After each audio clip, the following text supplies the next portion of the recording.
last video, we discussed the town's history in order to determine the possible origins of the area's power and its development over the centuries. To quickly sum it up, the town is located in an area on the border between the real and unreal, like the fairy realm of Irish myth. This is the source of its power, and over the years that power has grown. But for the most part, the things that happen before the games are due to the cult trying to consolidate power.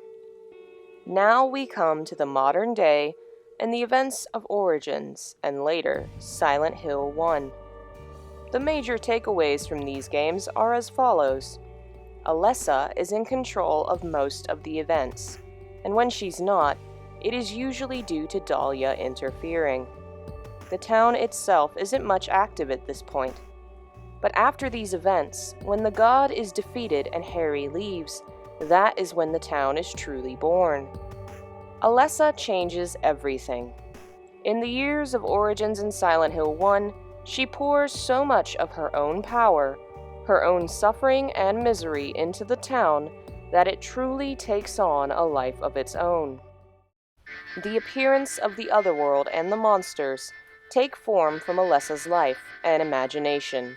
So when Alessa is gone, the town lives on, now a conscious entity with a will of its own, heavily shaped by Alessa's experiences. In fact, she lives on, as we see in Silent Hill 3 when the memory of Alessa appears.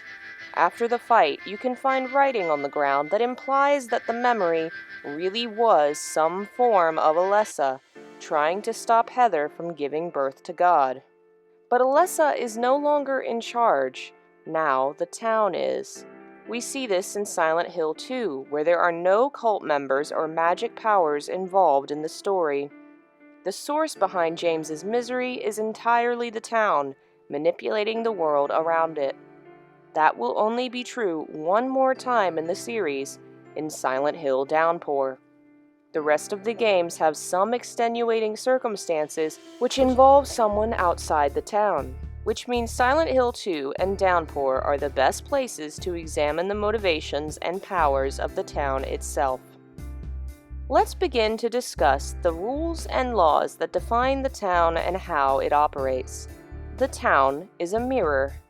Everything the player and characters see in the Otherworld and Fog World are versions of the town that have existed that are twisted in some way, which leads us to Rule 1 of the town. It cannot create something from nothing.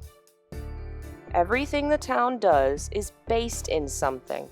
The people who have been there, the events that have occurred, the buildings which exist there. Which means the town is essentially a mirror. It can distort what has been shown, but it cannot create original thoughts and ideas. Which also means that the more people and things it is shown, the more powerful it becomes, as it has more to work with.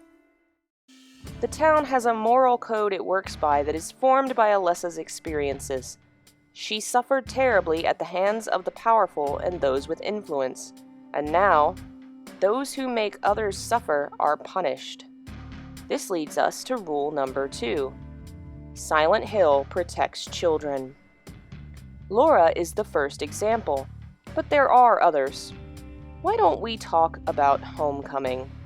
The game is about a town that sacrifices children to protect itself, allegedly from the god of Silent Hill.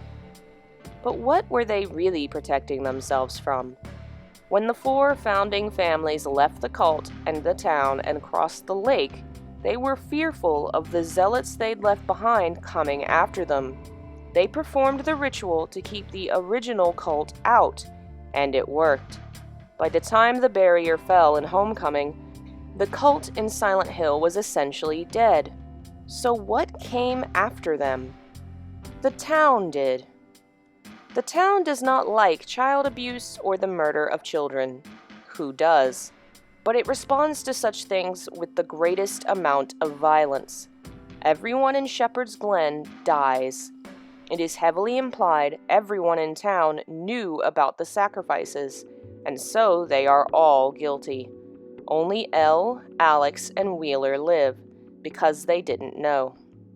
Alex is even protected multiple times from dying and is ignored by Pyramid Head because he is a victim, one of the children picked for sacrifice. The town remembers suffering and injustice. The remnants of murders and abuse are found throughout town, but it remembers the suffering of children most. Still, it seems to be against all form of abuse, perhaps due to what Alessa suffered. This leads us to the third concept behind the town. It punishes the guilty. The definition of guilty varies widely. For instance, Angela is punished by the town, but I would argue she isn't actually guilty of anything. So is she really being punished? We often see her in situations where nothing is happening. There are no monsters or danger anywhere. The one time we see her with a monster, it is a boss representing her father. Otherwise, she seems untouched by the darker aspects of the town. Angela is the victim in her situation. She was driven to extremes and killed in retaliation to years of abuse and rape. But now she is so damaged by her past she is unable to function. The town accepts her because she has nowhere else to go. Angela is innocent in the sense that she did not deserve what happened, but she is not capable of seeing that. The town tries to make her see it. It shows her quite literally her father as a monster. But she isn't capable of accepting it. In the end, it's implied she kills herself, and presumably, the town allows her to find that manner of peace. Eddie is different. While he suffered terrible abuse he didn't deserve, it twisted him in a different direction. Before coming to Silent Hill, he tortured and killed a dog. When he arrives in town, he is constantly shown twisted, dead bodies. It makes him sick at first, but later, he expresses joy at the thought of meeting more monsters. His Silent Hill was a test to try and turn him off of violence and death, but it didn't work. So Eddie becomes a monster boss we must kill. Which leads us to James. Of the three in Silent Hill 2, he is the only one who completes his test.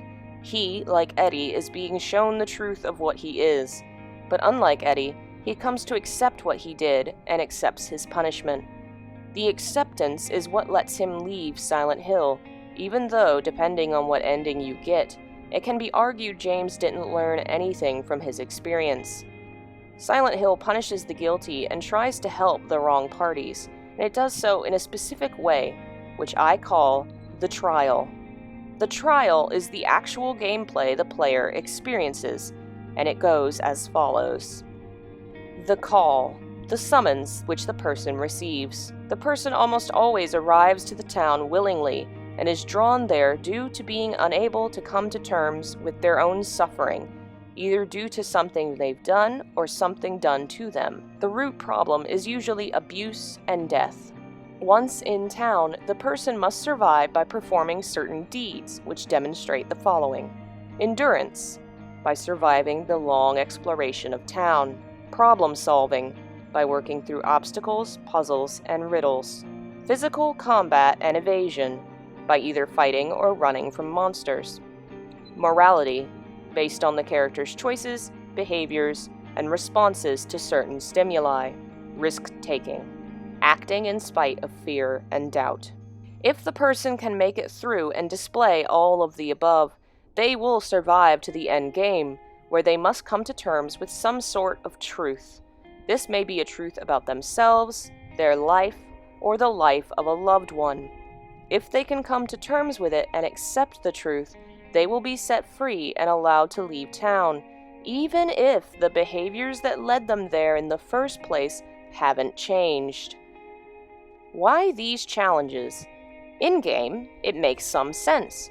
In order to pull someone out of a delusion or make them react to the truth, you have to have them in a heightened state of mind. Danger and pain will certainly do that, releasing adrenaline that will have the person's mind and body running overtime. In that state of heightened arousal, the person is forced outside their comfort zone to fight to survive. In that state, the person is more likely to be receptive to change, as they must change in order to survive.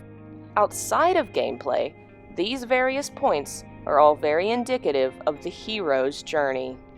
Hero stories, whether they be modern or ancient myth, often follow certain plot lines.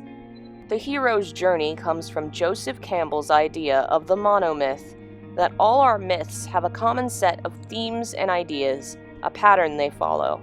While there's some debate around the concept, the hero's journey has become a framework for a lot of stories, and it often fits. Most famously, the original Star Wars movies fit the framework. So do the trials of Silent Hill. Let's compare it to the hero's journey. The overarching narrative of the hero's journey is this: the departure, initiation, and return. In the departure, the hero is called to leave the ordinary world and enter the special world.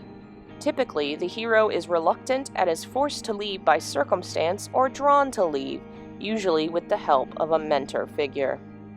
The initiation stage involves the hero crossing the border into that special world, where he faces tasks or trials, either by himself or with helpers. Eventually, he will reach a crisis point, where he overcomes the main trial and receives some sort of reward or knowledge. Then he returns to the ordinary world, either by force, by desire, or outside interference. Within these 3 steps are more detailed steps, which may or may not be involved in the process. It varies story to story, but ultimately involves leaving the normal world, trial by fire in the special world, and returning with some newfound knowledge or gift. That is exactly what Silent Hill is, a twisted, dark, malevolent version of the story. It's a terrifying twist on the hero myth, which is part of why the games work so well. It is recognizable as an ancient form of storytelling, yet entirely new in function, execution, and form. Next time, we'll go into more detail about how this matches Silent Hill's stories and the rules of the town.